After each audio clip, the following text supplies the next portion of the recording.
all set?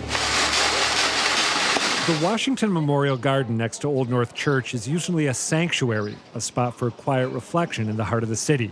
But right now, it's humming with activity as a team of volunteers led by city archaeologist Joe Bagley tries to bring a vanished North End back to life. The first group of people that showed up in the North End after the War of 1812 were young, working-class men from England.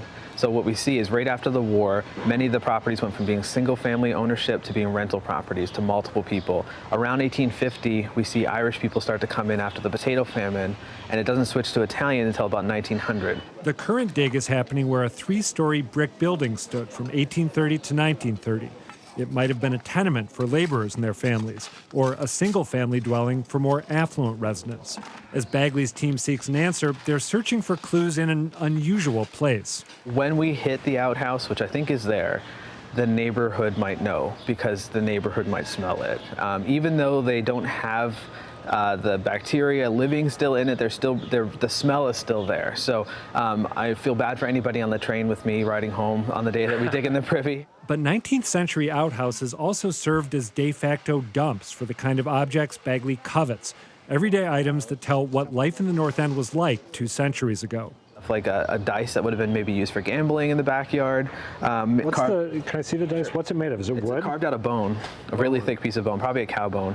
One of the more remarkable artifacts I've ever seen. Also piquing Bagley's interest, this pipe made from white clay. It's a TD pipe. You can see the markings on it.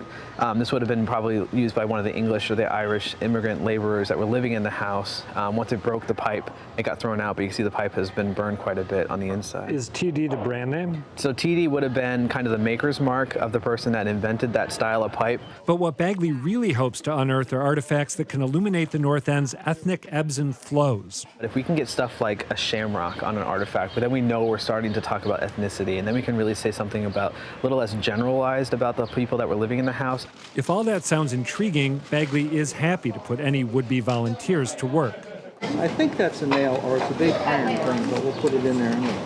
A word of warning, though, as I learned the hard way, it's not as easy as it looks. There was one thing that caught my eye in here, and it was this, maybe a little shard of pottery or something? That is a rock.